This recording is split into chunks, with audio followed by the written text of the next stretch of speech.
Gavin Sawchuk finished the season quite strong, but what's the ceiling? Let's find out on Locked On Sooners.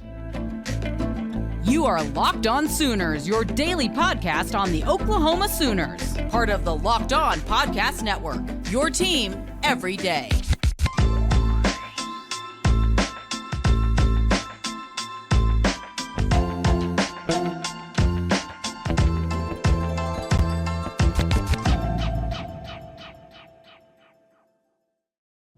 What's up, Sooner Nation? Welcome to Locked On Sooners, and thank you for making Locked On Sooners your first listen every single day. Today's episode is brought to you by FanDuel. Make every moment more. New customers join today, and you'll get $200 in bonus bets if your first bet of $5 or more wins. Visit FanDuel.com/lockedon to get started. My name is John Williams. You can follow me on Twitter at John9Williams. My buddy here is Josh Hummer. You can follow him on Twitter at JoshOnRef. You can also hear him Monday through Friday from 9 to noon on the KRF Sports app.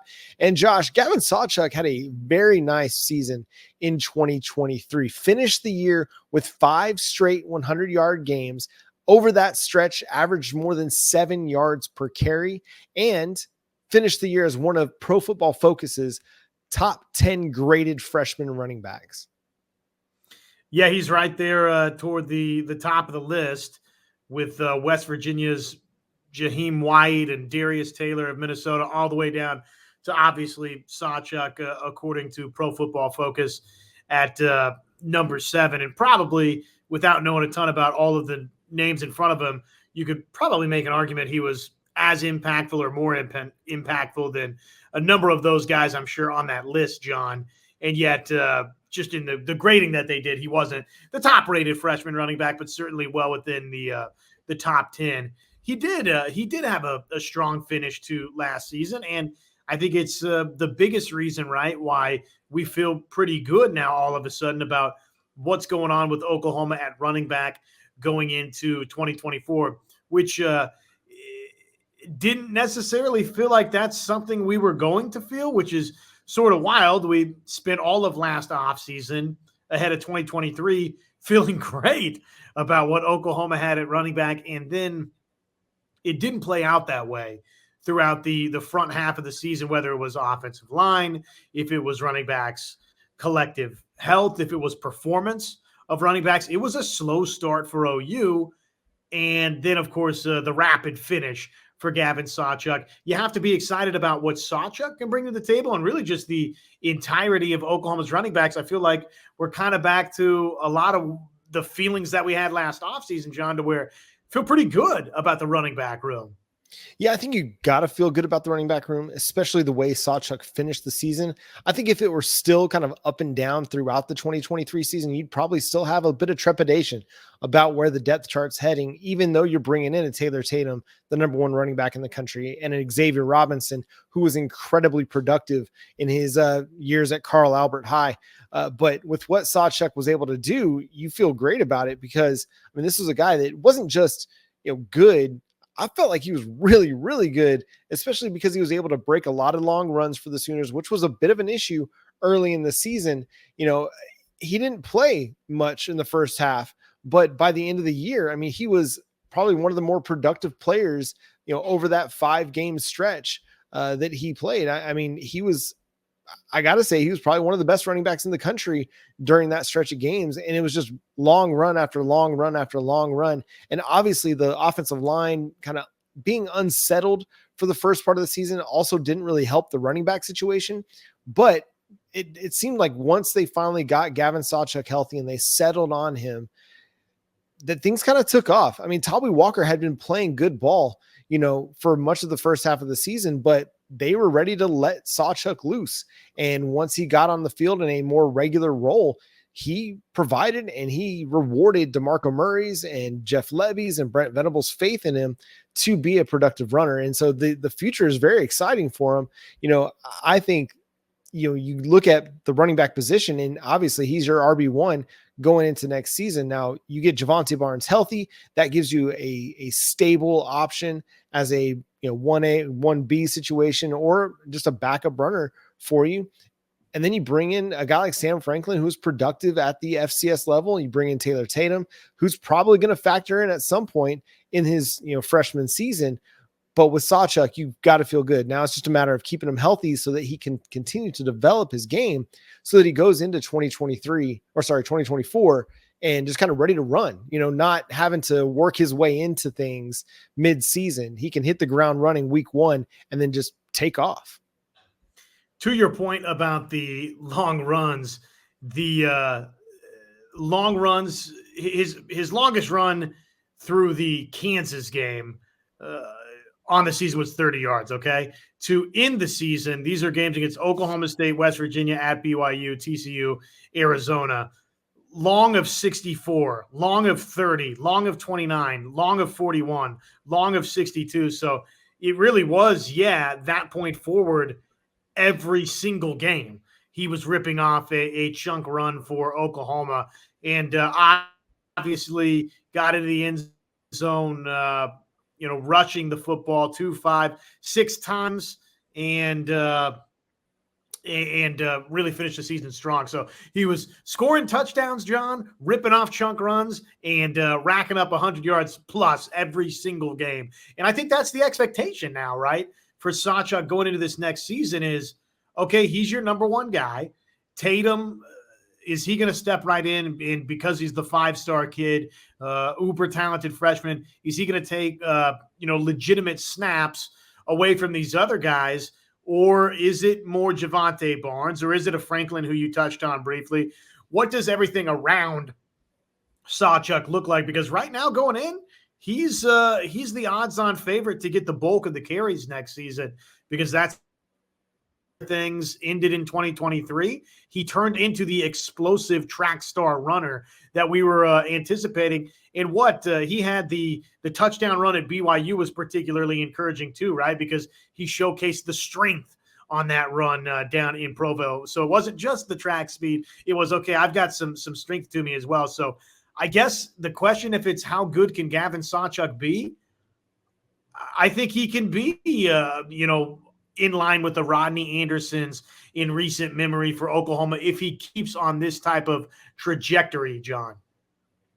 Yeah, and I don't see any reason why he couldn't keep on that trajectory. I mean, he was really, really good this past season. You look at breakaway percentage, it's a Pro Football Focus metric that looks at just, the runs that are breakaway runs. They're greater than 15 yards.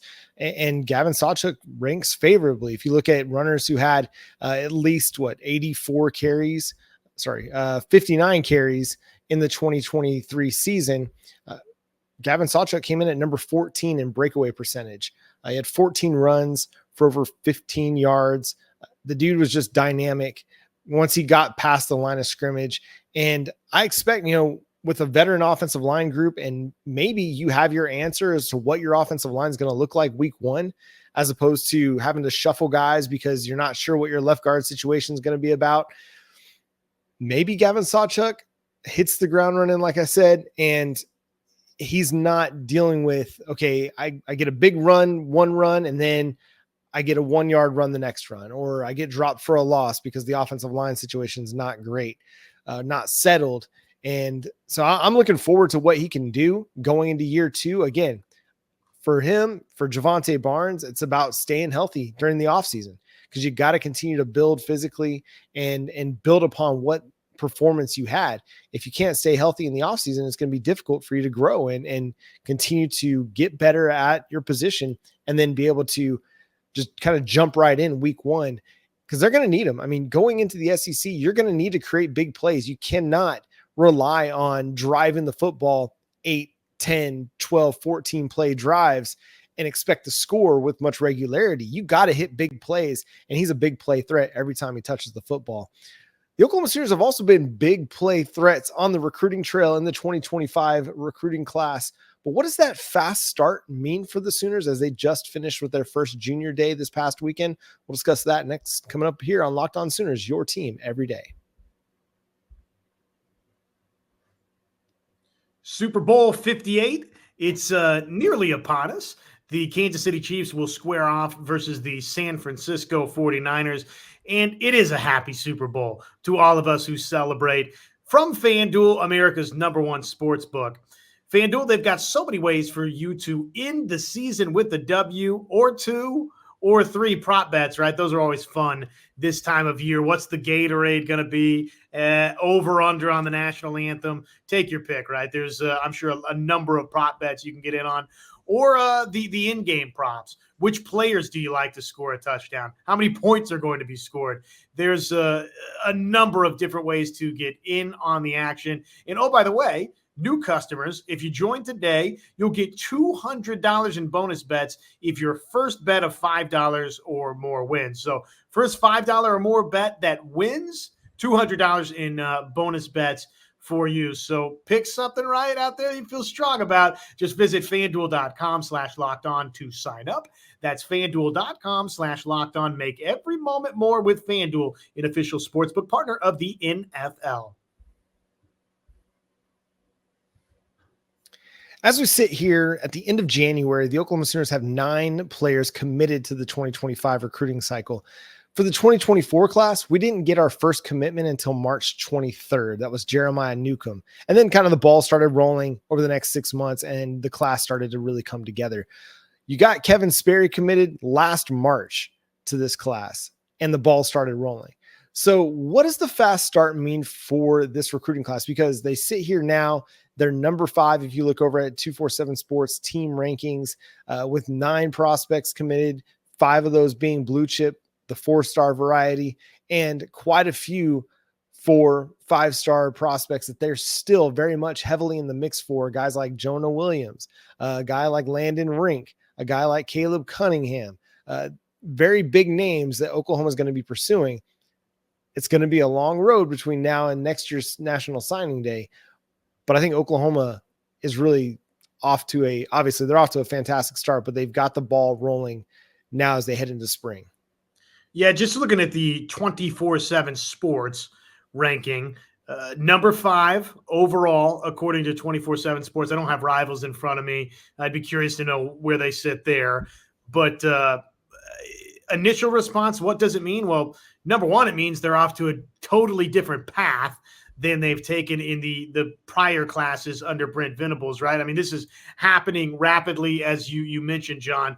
But the other thing I think that it means is, don't you feel pretty confident that Oklahoma is going to stack another top 10 class here? And really, maybe we're in the ballpark of talking about, is Oklahoma staying right within the top 5 and potentially climbing a little bit higher than that? I think if you mix what you've already done with this recruiting class and mix and match it with some on-field success immediately in the SEC, that could be the ingredient to really tip this thing over the top and make it a memorable class again for Oklahoma. So my expectation would be, with them off to the fast, in no small part, in-state start to this class, right, is a big part of a lot of it.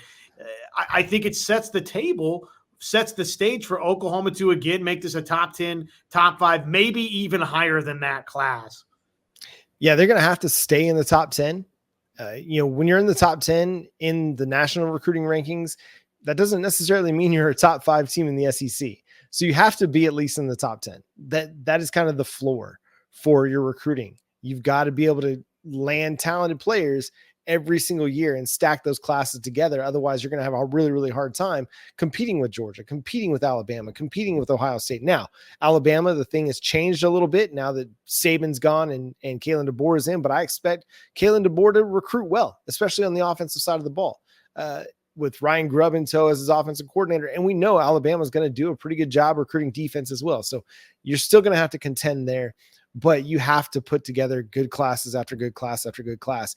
And all things considered, Oklahoma looks on that trajectory again to have at least a top 10 class and pushing for the top 5 if they're able to land some of these 5-star prospects that they're pursuing. Now, it's still very, very early in some of these recruiting battles, but with what Oklahoma's already done in this cycle, it wouldn't surprise me to see them land a big time prospect over the next 4 or 5 months.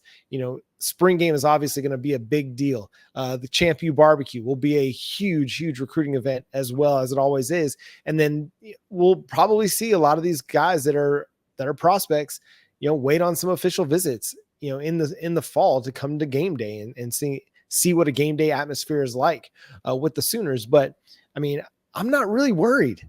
With what Oklahoma's been able to pull off in Brent Venables', 2 full recruiting cycles for the 2023 and 2024 class, and then his 2-month recruiting cycle at the end of the 2022 cycle. I mean, what's not to like, really? Obviously, you want to get everybody. You're not going to get everybody. That's not going to be the reality. But you're getting a lot of really good, talented players, and you're doing it on both sides of the ball. There's a lot of balance to what you're doing. You've landed a 5-star quarterback, a 5-star running back. You've landed a 5-star edge, a 5-star defensive tackle. I mean, you're landing blue chips on the offensive line, at linebacker, defensive line, wide receiver, defensive back. I mean, now it's just a matter of getting these guys on campus and developing them. So I expect in 2025 for them to continue to be a top 10 recruiting class. Now, recruiting rankings are subjective.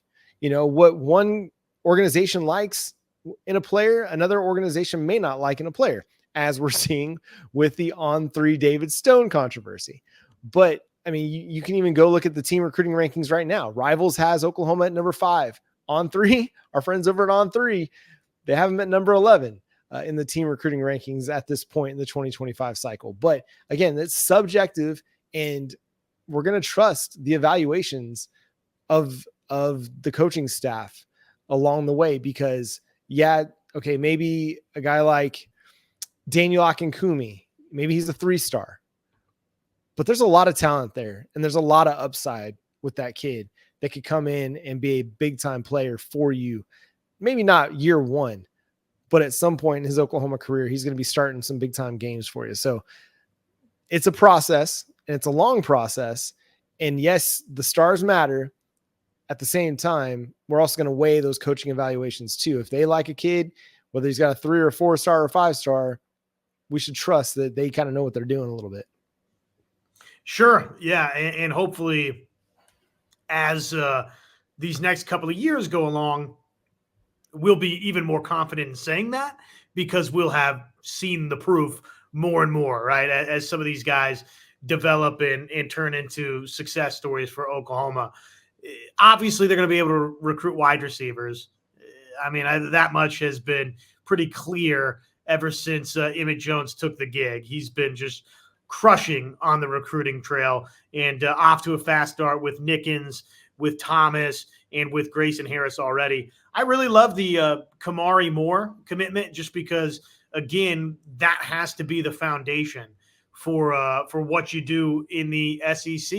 And really, if you want to make it the ACC, or you want to make it the Big Ten, or even if you were sticking in the Big 12, the foundation of championship football starts with kids like Kamari Moore in your class, right? 6'1", 295, definition of plug and stop a gap. So they're off to a great start. They obviously got to continue to add blue chip, high profile kids, but they're in the mix for a lot of that. They're going to have to win those high profile recruiting wars, which it sounds like you probably took a couple of nice steps forward in several recruitments with the junior day recently. And I would think having a number of names already in tow, if you're asking, okay, what does it mean? Well, I feel like that gives you a chance to really snowball things. The more ears that, or the more voices you have in said ears, that helps you, right? The peer recruiting, we've talked about it a lot in the past, that that has been a key component for Oklahoma, and you've got a fast start with that in this class. Yeah, if there's one guy, just one final thought on this. You mentioned Kamari Moore. If there's one guy that could have a fast rise over the next year, or a big time rise, it's Kamari Moore. The dude's got traits that are really, really impressive along the defensive interior. And I think you could see this kid end up as a 4-star by the time we're all said and done here. Oklahoma bounced back with a big win over Kansas State on the hardwood. We're going to talk about that here on Locked On Sooners. I know we come to sports to escape from some of the crazy realities of real life, but can we talk for just a moment about preparing for real life? According to the FDA, pharmacies are running out of antibiotics like amoxicillin right in the middle of the worst flu season in over a decade. I know what you're thinking. Scary stuff. I can't imagine a more helpless feeling than one of the loved ones in my life, my fiance, Amanda, not being able to get the life-saving medication they need because of a supply chain issue. Thankfully, we'll be okay because of Jace Medical. The Jace case is a pack of 5 different antibiotics to treat a long list of bacterial illnesses such as UTIs, respiratory infections, skin infections, among others. Any of these things could happen to any of us. Visit jacemedical.com and complete your physician encounter. It'll be reviewed by a board-certified physician, and your medications will be dispensed by a licensed pharmacy at a fraction of the regular cost. It's never been more important to be prepared than today. Go to jacemedical.com. Use offer code LOCKEDON to get $20 off your order. The Oklahoma Sooners bounced back with a huge win on Tuesday night over the Kansas State Wildcats, 73-53 in this game. Oklahoma jumped out quick, scoring the first 8 points of the game and holding Kansas State to nothing for the first 5 minutes, held K-State to under 25% shooting in the first half, and Oklahoma shot 50%. You do that, you're going to put yourself in a position to have a 16-point lead at halftime. Now, the Wildcats brought it to within 7 with about 8 minutes left to play in the game. And then the Oklahoma Sooners proceeded to go on a 22-7 run, 22-9 run to close the game. So a big time performance. Yes, Kansas State's not ranked, but they've had some good wins so far in Big 12 play. They've had a winning record in Big 12 play. You're coming out of a 2-game losing streak to Texas, and Texas Tech had to have this game, and Oklahoma came through.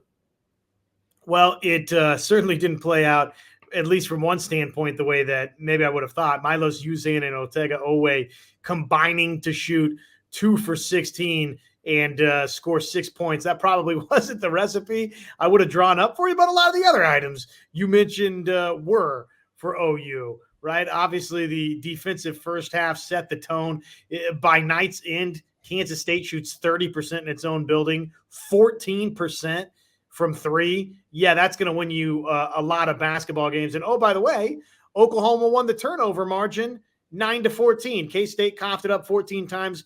Oklahoma took care of the basketball. And over the years, thinking back to Brainledge Coliseum being a house of horrors, there's a lot of times where Oklahoma turned it over a heck of a lot more than 9 times in a basketball game in Manhattan, Kansas. So they did a much better job in that regard. And then obviously the important piece was Javion McCollum being the Javion McCollum we're accustomed to with 21.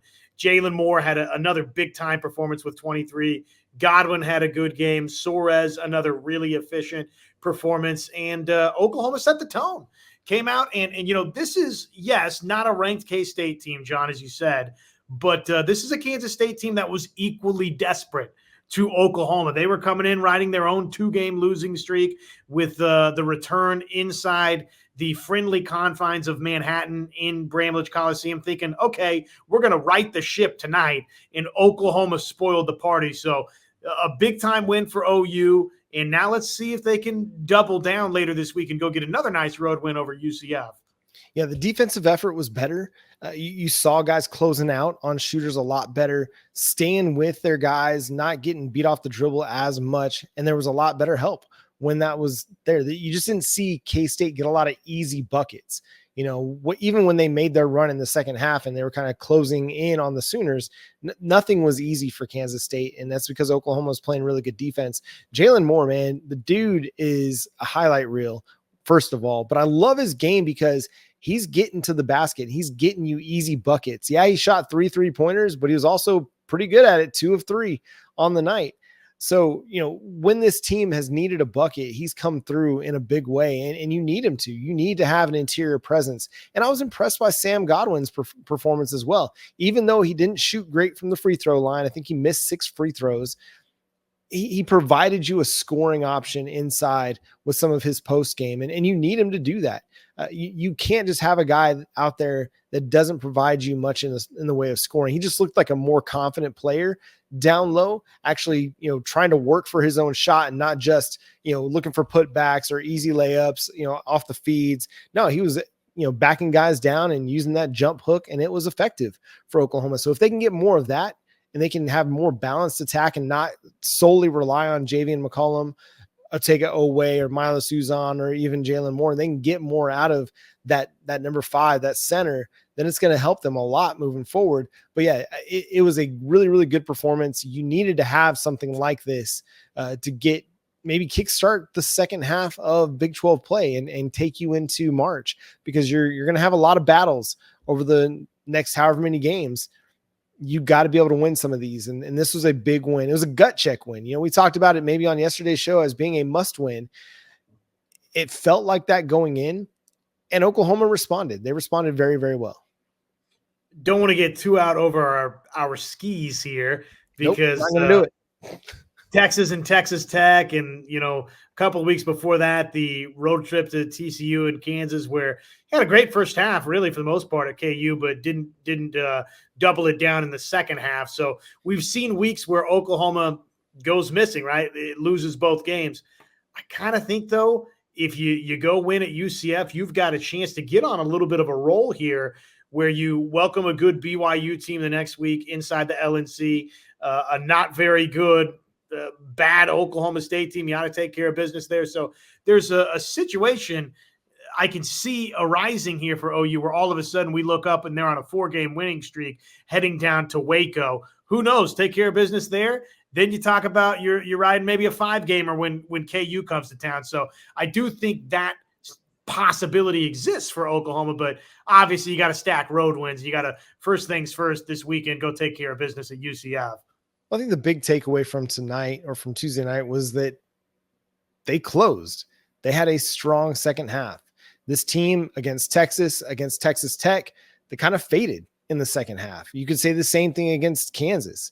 The TCU game was so long ago, I can't remember exactly what that score was at halftime, but it had become a troubling trend for Oklahoma to not play as well in the second half as they did in the first.